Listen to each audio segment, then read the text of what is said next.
Në oburin e sultanit kishte ardhur një luftëtar i egër dhe trim, i cili i ftonte në duel me shpatat të gjithë ushtarët e sultanit. Ai propozoi një dy luftim të llojit, të dy luftëtarët do të qëndronin të zhveshur në një vend të ngushtë dhe do ta provonin fatin vetëm me shpata. Tatari e kishte marrë këtë vendim kaq të çmendur, ose nga që se kishte përgjigjer jetën dhe gjakun e vet, ose nga shpresa se nuk do të gjendej njëri që ta përfonte një fat aq të dyshim për shkak të rrezikut që i varen mbi kokë. Kështu ai shpresonte se do fitonte pa luftuar. Sultan Murati kishte shpallur përfituesin e dy luftimeve të dhurata të shumta me qëllim që të nxitej dikush, por askush nuk guxoi që t'i dilte në dy luftim tatarit. Atëherë Skënderbeu ngrit për habitën e gjithëve dhe tërë guxim tha: "Nuk do t'i shpjesh në shtëpi këto çmime dhe këto lata pa derdhur gjak dhe nuk do të largohesh që këtë më i nderuar i ngarkuar në këtë plaçk, përse po të vritem unë. Prite pra kundërshtarin e dëshiruar për kaq kohësh, megjithse kjo farndeshje përshtatet më shumë për kafshë të egra. Po le të më lejohet një herë edhe mua që të përbuz këtë trup, sepse edhe ti ke të njëjtën arsye të ruash trupin dhe gjakun tënd. Por s'ka gjë më të ulët e më përbuzur për një njerëz që kërkon lavdi. Prandaj unë sot këtë gjak ja kushtoj si dhuratë sultanit dhe rrethit të tij."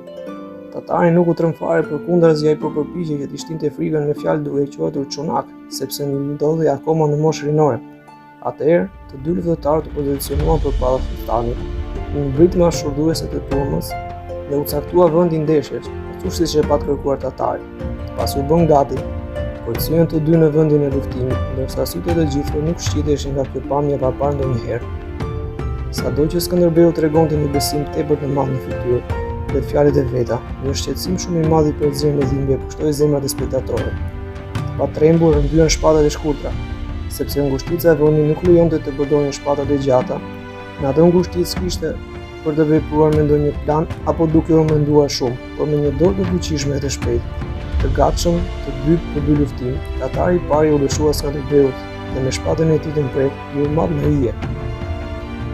Skënderbeu e përkulli fort gjithë trupin dhe u bë si një, dhe duke ja kapur në të njëjtën kohë dorën e djathtë, tatarit me dorën e tij të majtë i shpëtoi goditjes dhe njëkohësisht i preu fytyn tatarit.